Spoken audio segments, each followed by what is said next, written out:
नमस्कार, बहुत स्वागत है आपका डेली 24 भारत में। मैं हूं आपके साथ अनीता शर्मा। शुरुआत करते हैं उत्तर प्रदेश की बड़ी खबरों से। वाराणसी में मुख्यमंत्री के दौरे का दूसरा दिन प्रशासनिक और राजनीतिक दृष्टि से काफी महत्वपूर्ण माना जा रहा है। अपने प्रवास के दूसरे दिन मुख्यमंत्री पार्टी के स्थानीय पदाधिकारियों और जनप्रतिनिधियों से मुलाकात करके संगठनात्मक गतिविधियों और क्षेत्रीय विकास कार्यों की समीक्षा करेंगे और इसके बाद से मुख्यमंत्री योगी आदित्यनाथ का कार्यक्रम जो है वाराणसी से लखनऊ के लिए रवाना होने का निर्धारित है। इससे पहले मुख्यमंत्री ने आगामी 28 अप्रैल को प्रस्तावित नरेंद्र मोदी के संभावित वाराणसी दौरे को लेकर एक महत्वपूर्ण समीक्षा बैठक भी की, जिसमें विभिन्न विभागों की तैयारियों का जायजा लिया गया। बताया जा रहा है कि प्रधानमंत्री के इस संभावित दौरे के दौरान लगभग 7,000 करोड़ रुपए की विभिन्न विकास परियोजनाओं की समीक्षा के साथ साथ कई योजनाओं का लोकार्पण और नई परियोजनाओं का शिलान्यास भी प्रस्तावित है।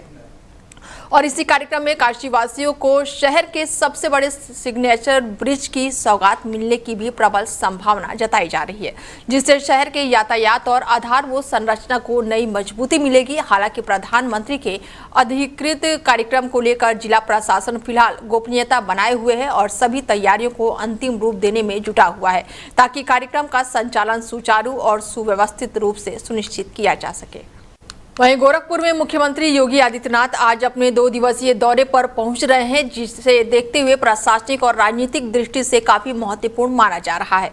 निर्धारित कार्यक्रम के अनुसार मुख्यमंत्री शाम लगभग 4 बजे बाबा गंभीरनाथ प्रेक्षागृह पहुंचेंगे, जहां से वो नारी शक्ति वंदन सम्मेलन में शामिल होकर महिला सशक्तिकरण से जुड़े विभिन्न योजनाओं की समीक्षा करेंगे और सरकार द्वारा संचालित महिला कल्याणकारी योजनाओं का विस्तृत रिपोर्ट कार्ड भी प्रस्तुत करेंगे। और इस दौरान मुख्यमंत्री प्रदेश सरकार की योजनाओं के माध्यम से महिलाओं को मिल रहे लाभ, उनकी सामाजिक आर्थिक स्थिति में आय सुधार और भविष्य की योजनाओं की रूपरेखा पर भी प्रकाश डालेंगे। कार्यक्रम के दौरान मुख्यमंत्री मातृशक्ति के साथ सीधे संवाद भी करेंगे, जिससे महिलाओं की समस्याओं, सुझाव और अपेक्षाओं को सुनना और उनके समाधान के लिए अधिकारियों को आवश्यक दिशा निर्देश देंगे। तो वहीं गोंडा पहुंची हैं दुर्गा शक्ति नागपाल ने देवीपाटन मंडल की मंडल आयुक्त के रूप में पदभार ग्रहण करने के बाद से मीडिया से बातचीत करते हुए कहा कि उनकी पहली प्राथमिकता सरकार की जनकल्याणकारी योजनाओं के लाभ अंतिम पंक्ति में खड़े व्यक्ति तक पहुंचाना है। उन्होंने कहा कि देवीपाटन मंडल धार्मिक और पर्यटन की दृष्टि से अत्यंत महत्वपूर्ण क्षेत्र है, इसलिए यहाँ विकास कार्य को तेज गति देना और आम जनता की समस्याओं को गुणवत्तापूर्वक और तत्काल निस्तारण सुनिश्चित करना उनकी प्रथम जिम्मेदारी होगी। मंडल आयुक्त ने स्पष्ट कहा कि चारों जनपदों के अधिकारी आपसी समन्वय और टीम वर्क के साथ काम करेंगे और योगी आदित्यनाथ के विजन को जमीनी स्तर पर लागू करने का प्रयास किया जाएगा। उन्होंने ये भी कहा कि प्रशासन सेवा भाव के साथ कार्य करेगा ताकि अधिक से अधिक लोगों को सरकारी योजनाओं से जोड़ा जा सके।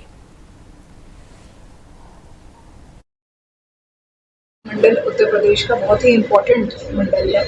यहाँ जो चारों जनपद हैं उनकी अपनी अपनी अहम भूमिकाएं हैं उत्तर प्रदेश के ग्रोथ इंजन में, और धार्मिक दृष्टिकोण से भी ये मंडल अति महत्वपूर्ण है, पर्यटन की दृष्टि से भी बहुत महत्वपूर्ण है। हमारी प्राथमिकता ये रहेगी कि सरकार की जितनी भी योजनाएं हैं, विशेष तौर पर जो विकास से जुड़ी जितनी भी योजनाएं हैं वो धरातल तक पहुँचें, आम जनमानस तक उनका लाभ उन तक पहुँच सके और जो वंचित वर्ग है उनको योजनाओं से जोड़ा जा सके, अंतिम पायदान पे जो खड़ा व्यक्ति है उस पर पहुंचा जा सके और सरकार की योजनाओं को, माननीय मुख्यमंत्री जी के विजन को धरातल पर उतारा जा सके। देखिए, काम तो हम सभी अधिकारी करने के लिए आते हैं पूरे सेवा भाव से, और जो यहाँ अधिकारी पहले से तैनात हैं, बहुत ही सीनियर अधिकारी हैं, उन्होंने भी बहुत अच्छा काम किया है। मुझे उनसे बहुत कुछ सीखने को मिलेगा।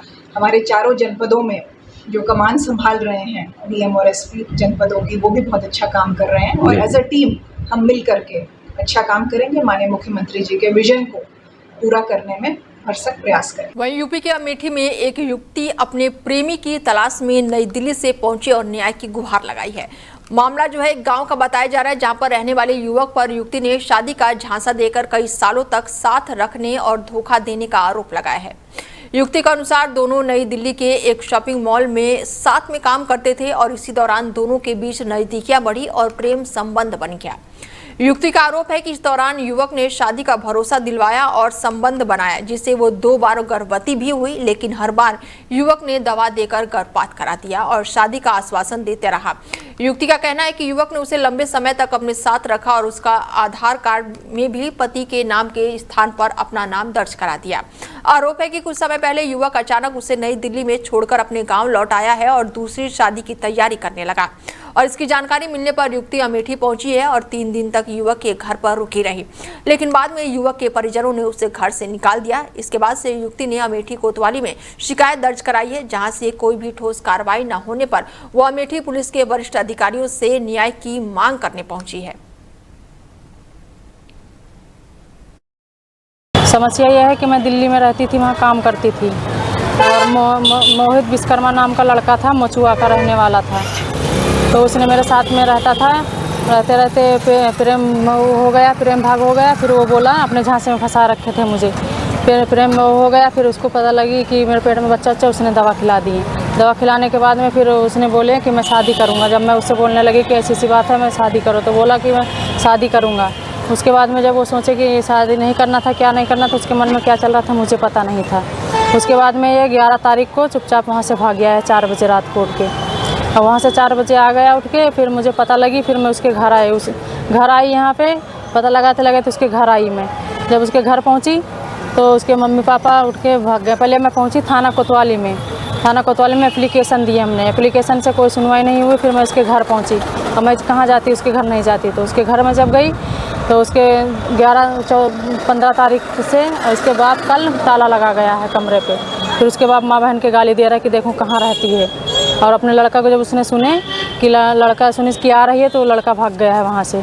उनके बाप भी गायब कर दिए लड़का को। अभी एसपी सर से आप मिली हैं क्या? एसपी सर से मिले थे तो एसपी सर बोल रहे हैं ठीक है मैं कार्रवाई करूँगा, आप दिल्ली जाइए। मैं दिल्ली अगर जाऊँ तो लड़के की शादी हो जाएगी 3 तारीख को, फिर मैं क्या करूँगी? क्या चाहती? मैं ये चाहती हूँ कि जैसे मेरे साथ में करे वैसे मुझे रखे, मैं उसी के साथ रहना चाहती हूँ। अगर जो नहीं करेगा ऐसा तो मैं मर जाऊँगी जहर फांसी खा के। वहीं अमेठी के विकास खंड क्षेत्र में भ्रष्टाचार और लापरवाही का मामला सामने आया है, जहां पर सरवानपुर निवासी छात्र जय अंशुमान त्रिपाठी का जन्म प्रमाण पत्र 1 माह बाद भी जारी नहीं किया गया। पीड़ित परिवार का आरोप है कि प्रशासनिक स्तर पर लगातार टाल मटोल की जा रही है, जिससे उन्हें परेशानियों का सामना करना पड़ रहा है। परिजनों के अनुसार जन्म प्रमाण पत्र के लिए 14 मार्च को एसडीएम कार्यालय अमेठी में आवेदन किया गया था, जिसके बाद से 15 मार्च को फाइल विकास खंड कार्यालय अमेठी पहुंच गए, लेकिन इसके बावजूद भी अब तक प्रमाण पत्र जारी नहीं किया गया। छात्र के पिता का आरोप है कि पंचायत सचिव द्वारा लगातार टाल मटोल की जा रही है और कई बार संपर्क करने के बावजूद भी कोई समाधान नहीं हुआ है। उन्होंने बताया है कि करीब 17 बार फोन करने के बाद भी कोई ठोस जवाब नहीं मिला है। पीड़ित परिवार ने भी आरोप लगाया है कि सुविधा शुल्क न देने के कारण काम को जानबूझकर लटकाया जा रहा है और इस संबंध में वीडियो अमेठी से शिकायत किए जाने के बावजूद भी अब तक कोई भी ठोस कार्रवाई नहीं हुई है। वहीं अमेठी में शादी समारोह के बीच एक सनसनीखेज मामला सामने आया है, जहां पर सड़क किनारे एक युवक का संदिग्ध परिस्थितियों में शव मिलने से इलाके में हड़कंप मच गया है। युवक शादी समारोह में शामिल होने के लिए पूरे भिखारी सिंह गांव पहुंचा हुआ था, जहां पर मुसाफिर खाना कोतवाली क्षेत्र के अंतर्गत आता है और परिजनों के अनुसार सुबह रात करीब 10:50 पर घर वालों से बाहर जाने की बात कहकर निकला था, जिसके बाद से देर रात उसका मोबाइल बंद हो गया। सुबह उसका शव सड़क किनारे संदिग्ध हालत में मिला। घटना की जानकारी मिलते ही परिवार में कोहराम मच गया है। मृतक के परिवार ने मामले में हत्या की आशंका जताते हुए गंभीर आरोप लगाया और निष्पक्ष जांच की मांग की है। कानपुर के जजमऊ क्षेत्र में स्थित वजीदपुर की एचएस इंटरनेशनल फैक्ट्री में भीषण आग लगने से इलाके में हड़कंप मच गया है। अज्ञात कारणों से लगी आग देखते ही देखते विकराल रूप में तब्दील हो गई और फैक्ट्री की एक पूरी बिल्डिंग को अपनी चपेट में ले लिया।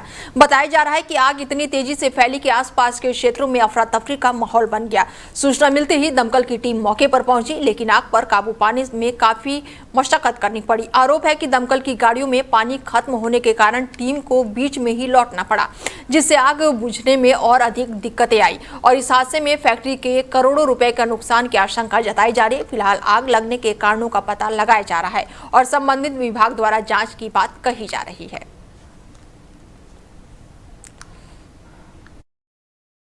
देखिए, हमें सूचना प्राप्त हुई थी मिनी कंट्रोल रूम के माध्यम से कि वाजिदपुर क्षेत्र में एक टेनरी में भीषण आग लगी है तो क्योंकि पूरा इंडस्ट्रियल एरिया है तो उसकी संवेदनशीलता को देखते हुए जो हमारा फायर स्टेशन जाजमऊ है और मीरपुर और किदवई नगर, उनके 4 से 5 वाहन तत्काल प्रभाव से रवाना किए गए और संवेदनशीलता को और अधिक देखते फजलगंज और पनकी से भी रवाना किए गए। तो मौके पे 7 से 8 गाड़ियां मौजूद हैं। अभी आग को जैसे आप देख पा रहे हैं सीमित कर लिया गया है, चारों तरफ से फैलने से रोक लिया गया है और जो आपको दिख रही है उसको भी हमारी टीम लगी हुई है, निरंतरता के साथ काम करते बुझा लेंगे। थाना क्षेत्र जाजमऊ में आज आग की सूचना पर तत्काल फायर ब्रिगेड की गाड़ियां आई और स्थानीय पुलिस भी आया है। अभी वर्तमान में 5 गाड़ियां लगी पड़ी हैं। आग को लगभग काबू में कर लिया गया है। यहाँ पे चमड़े का कारोबार होता है जिसमें केमिकल्स की भी संभावना है। स्थानीय लोगों के अनुसार आग का कारण शॉर्ट सर्किट है। जनहानि की अभी तक कोई ऐसी सूचना नहीं है और लगभग ये टाइमिंग 8 साढ़े 8 के बीच में सूचना ये पहुंची है। उसके बाद तत्काल हमारी फोर्स।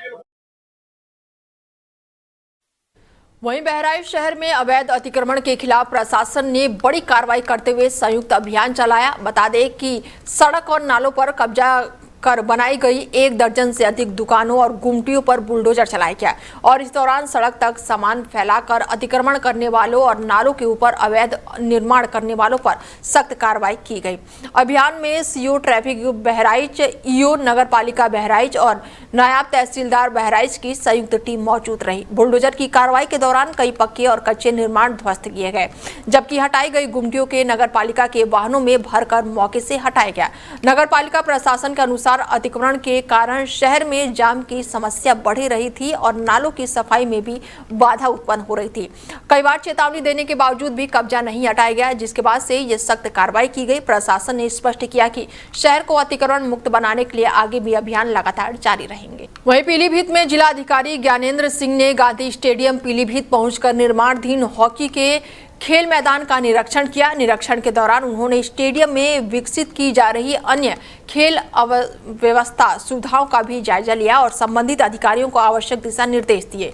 निरीक्षण के दौरान जिला अधिकारी ने स्टेडियम में उपलब्ध कराई जा रही खेल सुविधाओं की जानकारी जिला क्रीडा अधिकारी जयवीर सिंह से प्राप्त की। उन्होंने स्टेडियम में पुराने एथलेटिक्स ट्रैक को उत्तर दक्षिण दिशा में विकसित करने के निर्देश भी दिए। साथ ही बताया गया कि स्टेडियम परिसर में बीच में फुटबॉल मैदान और उसके निकट क्रिकेट मैदान भी तैयार किया जाएगा, जबकि पूरे मैदान के चारों ओर पूरी तरह से निर्माण कार्य जो है उसको किया जाएगा, जिसके बाद से कई दिग्गज जो है वो मौके पर मौजूद रहे। खबर यूपी के कन्नौज से है, जहां पर आलू की मंदी ने किसानों की मुश्किलें बढ़ा दी हैं और इस बार बड़ी संख्या में आलू के कोल्ड स्टोरेज में लगातार बाजारों में उचित कीमतें न मिलने से किसान आर्थिक संकट का सामना कर रहे हैं। लागत के अनुरूप दाम न मिलने से किसान खुद को बेबस और लाचार महसूस कर रहे हैं। जनपद के अधिकांश किसान हर साल आलू को बागों में पेड़ों की छाया के नीचे डंप करके रखते हैं, जिससे अप्रैल और मई के महीने में बेचकर अच्छा लाभ मिलता है। लेकिन इस बार भीषण गर्मी के कारण खुले में रखे आलू तेजी से सड़ गए हैं, जिससे किसानों को भारी नुकसान उठाना पड़ा है और कई किसान बर्बादी के कगार पर पहुंच गए हैं। किसानों का कहना है कि इस बार आलू की मंदी ने उनकी आर्थिक स्थिति को पूरी तरह से प्रभावित कर दिया है। उनका आरोप है कि आलू किसानों के लिए सरकार की ओर से कोई भी ठोस नीति या फिर राहत योजना सामने नहीं आई है, जिससे उनकी परेशानियां और बढ़ गई हैं।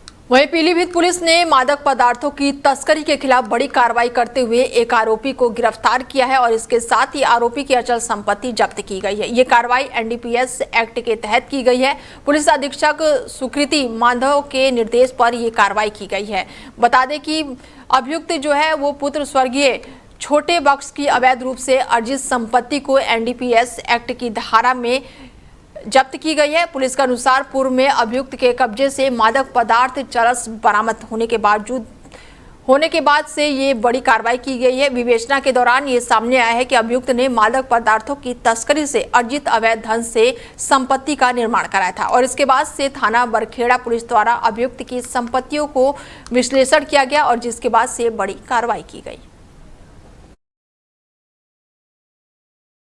माननीय पुलिस महानिदेशक महोदय के निर्देश अनुसार जनपद पीलीभीत में मादक पदार्थों के विरुद्ध सख्त एवं सतत अभियान चलाया जा रहा है।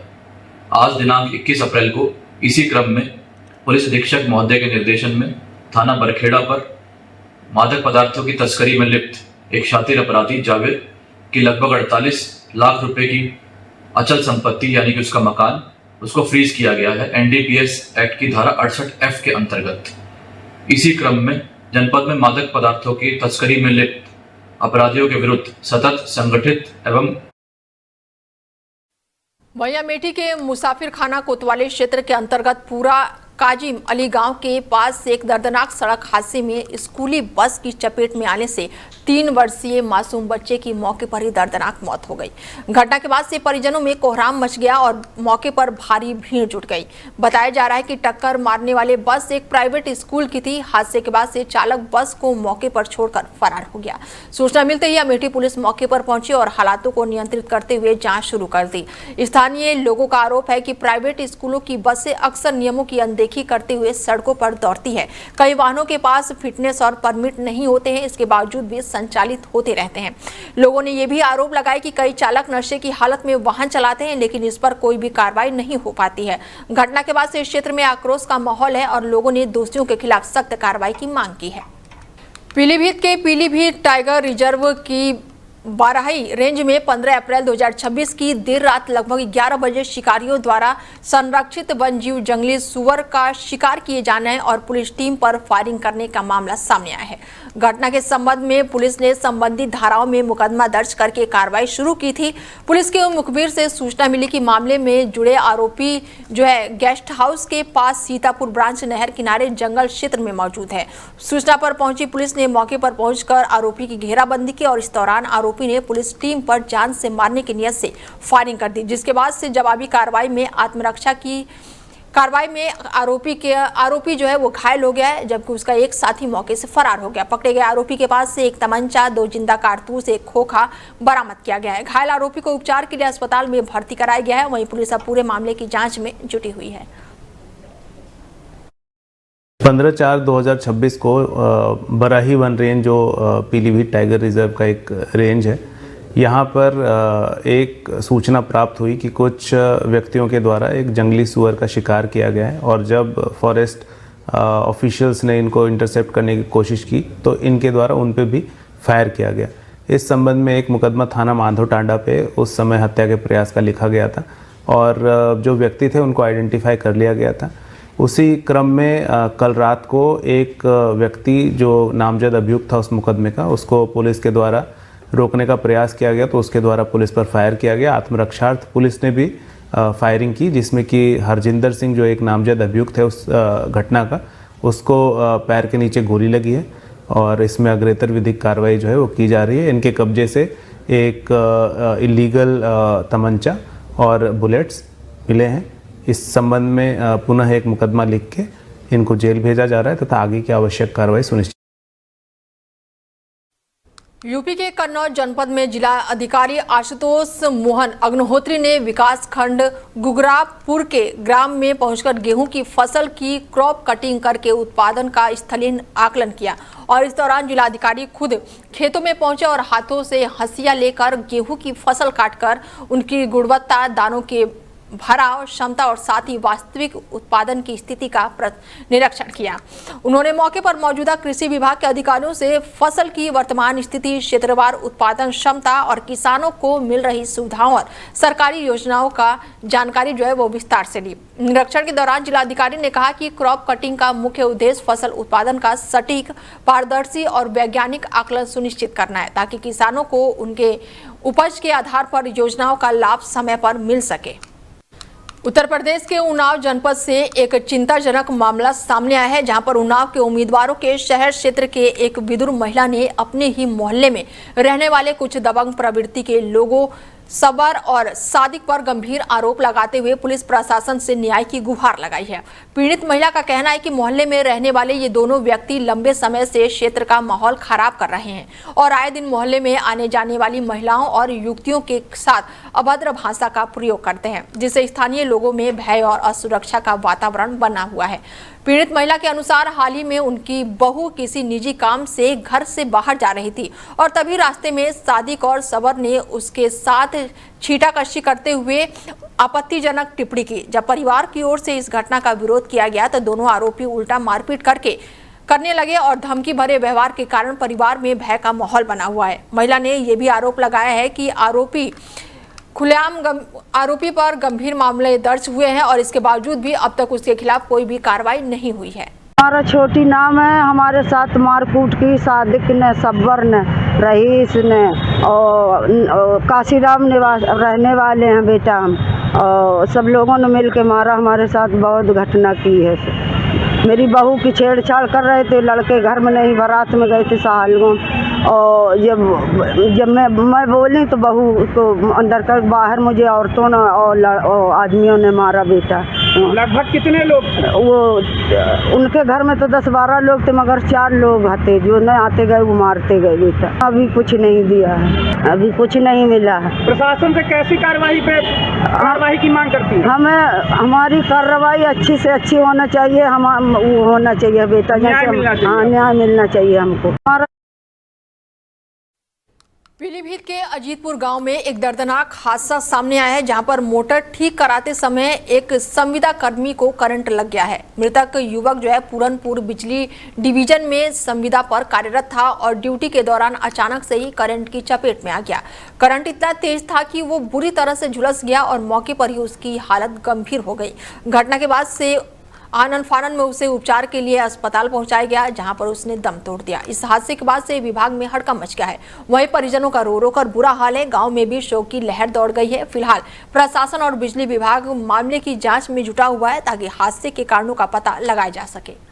वहीं अयोध्या में 29 अप्रैल को राम मंदिर परकोटा स्थित शिव मंदिर के शिखर पर भव्य ध्वजारोहण कार्यक्रम आयोजित किया जाएगा और इस कार्यक्रम में उत्तर प्रदेश के मुख्यमंत्री योगी आदित्यनाथ शाम करीब 5 बजे ध्वजारोहण करेंगे। कार्यक्रम की जानकारी राम ट्रस्ट के विशेष आमंत्रित सदर गोपाल राव ने दी है। उन्होंने बताया कि मुख्यमंत्री को अधिकारित रूप से आमंत्रित किया गया है और उनके हाथों से ही ये आयोजन संपन्न होगा। कार्यक्रम से पहले मुख्यमंत्री जो है हनुमानगढ़ी और रामलला के दर्शन पूजन भी करेंगे और इसके बाद से जनसभा को संबोधित करेंगे। इस अवसर पर बीजेपी के कार्यकर्ता, जनप्रतिनिधि और राष्ट्रीय स्वयंसेवक के करीब 1000 स्थानीय कार्यकर्ता मौजूद रहेंगे। परकोटा के उत्तर पूर्वी कोने पर मंच तैयार किया जाएगा, जबकि वीआईपी और अतिथियों के लिए विशेष व्यवस्था की गई है। वहीं संभल के बहजोई में समाजवादी पार्टी के नेता धर्मेंद्र यादव का बड़ा बयान निकलकर सामने आया है।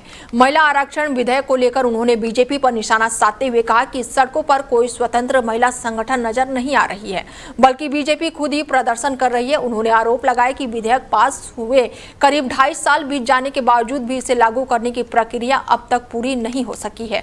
उन्होंने ये भी बताया कि बिना जनगणना और परिसीमन के आरक्षण लागू करने की कोशिश को विपक्ष ने विरोध किया है। धर्मेंद्र यादव ने अखिलेश यादव की भूमिका को भी अहम बताते हुए कहा कि उन्होंने इस विधेयक को रोकने में महत्वपूर्ण भूमिका निभाई है। सपा झंडा विवाद पर उन्होंने कहा कि केवल कपड़ों का टुकड़ा नहीं बल्कि कार्यकर्ताओं की भावनाओं का ये प्रतीक है।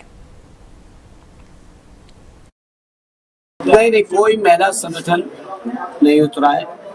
ये भारतीय जनता पार्टी के लोग जिनको प्रयास कर रहे हैं और ये बीजेपी के लोगों से मैं पूछना चाहता हूँ, 28 सितंबर 2023 तक देश के दोनों संसद के दोनों सदनों ने सर्वसम्मति से पारित करके महिला बिल का नारी बंधन अधिनियम बना के भेजा था और उस समय की भाजपा के लोगों ने बड़ा इसके प्रचार और प्रसार भी किया था। 28 सितंबर को माननीय महामहिम राष्ट्रपति जी का भी हस्ताक्षर हो गया और 3.25 साल तक बीजेपी के लोगों ने नोटिस जारी नहीं किया, नोटिफाई नहीं किया, गजट जारी नहीं हुआ। अभी जब 16 अप्रैल को जो संविधान संशोधन लाए थे, जिस संविधान संशोधन के माध्यम से बिना जनगणना के, बिना परिसीमन के नहीं कोई।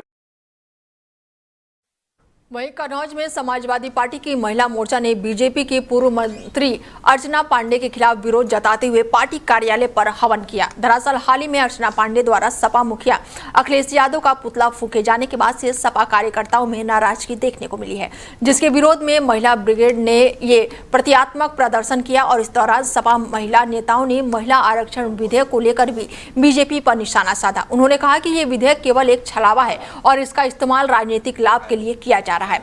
सपा नेत्री का आरोप है कि महिलाओं पर हो रहे अत्याचार के मामले में सरकार चुप्पी साध लेती है, जबकि वास्तविक मुद्दों पर ध्यान नहीं दिया जा रहा है। महिला मोर्चा ने सरकार में महिलाओं की सुरक्षा और अधिकारों को लेकर ठोस कदम उठाने की मांग की है और इस हवन के माध्यम से सपा महिला कार्यकर्ताओं ने अपना विरोध दर्ज कराते हुए राजनीतिक संदेश देने की कोशिश की।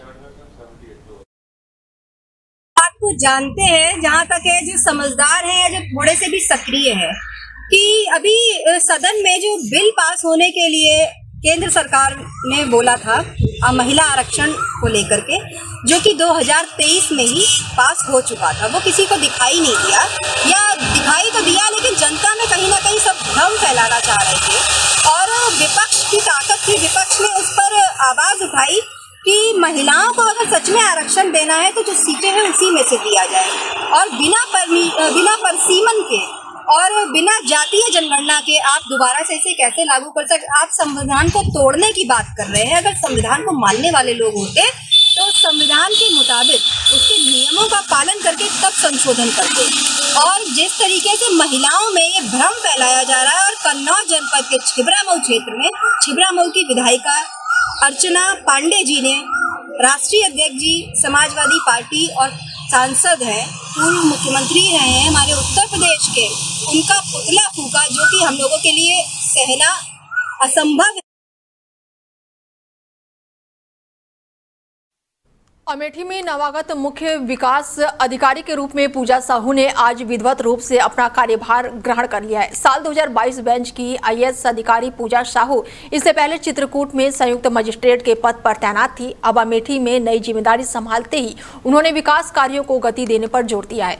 कार्यभार ग्रहण करने के बाद से उन्होंने अधिकारियों के साथ बैठक करके योजनाओं की समीक्षा की और स्पष्ट निर्देश दिए और सभी कार्य पारदर्शी और समयबद्ध तरीके से पूरा किया जाए। उन्होंने कहा कि शासन की प्राथमिकताओं के अनुरूप योजनाओं का लाभ पात्र लोगों के समय पर पहुंचाना और सुनिश्चित किया जाए। मुख्य विकास अधिकारी ने यह भी स्पष्ट किया कि लापरवाही या फिर देरी बर्दाश्त नहीं की जाएगी। कौशाम्बी में पत्रकार उत्पीड़न का मामला अब तूल पकड़ता जा रहा है। पत्रकारों ने मुख्यमंत्री योगी आदित्यनाथ के नाम ज्ञापन सौंपकर दोषी पुलिसकर्मियों पर सख्त कार्रवाई की मांग की है। मामले में सराय अकील थाना प्रभारी और कनौली चौकी प्रभारी पर गंभीर आरोप लगाए गए हैं। पत्रकारों का कहना है कि अवैध खनन की खबर प्रकाशित करने से नाराज होकर संबंधित पुलिसकर्मियों ने एक पत्रकार के साथ गाली गलौज और प्रताड़ना की। आरोप है कि इस मामले में सप्ताह भर बीत जाने के बाद भी पुलिस अधीक्षक स्तर पर कोई भी ठोस कार्रवाई नहीं की गई है, जबकि पहले 24 घंटे के भीतर जांच करके कार्रवाई का आश्वासन दिया गया था। पत्रकारों ने चेतावनी दी है कि यदि जल्दी न्याय नहीं मिला तो बड़े आंदोलन करने को मजबूर होंगे और इस पूरे मामले को पत्रकारों ने लोकतंत्र और अभिव्यक्ति की स्वतंत्रता पर हमला बताते हुए निष्पक्ष जांच और दोषियों के खिलाफ कड़ी कार्रवाई की मांग की है। तुम हो क्या मैंने ये बता, तुम हो क्या पुलिस की तरफ से पूछते हो, हम तुम्हारे सबको तोड़ दो बाहर, हम तुम्हारे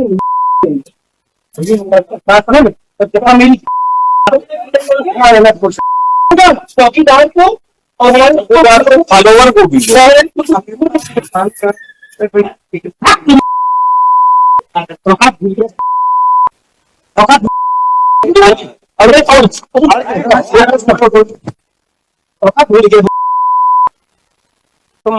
हो क्या हमारे। वहीं बदायूं में खबर का बड़ा असर देखने को मिला है, जहां पर गैर इरादतन हत्या के मामले में वांछित अभियुक्त को पुलिस ने गिरफ्तार कर लिया है। साथ ही उसके कब्जे से तमंचा भी बरामद किया है। मामला जो है उसहैद थाना क्षेत्र का है, जहां पर मामूली कहासुनी ने खूनी संघर्ष का रूप ले लिया था और इस घटना को डेली 24 भारत ने बहुत ही प्रमुखता से दिखाया, जिसके बाद से ये संज्ञान लेते हुए कार्रवाई तेज कर दी गई।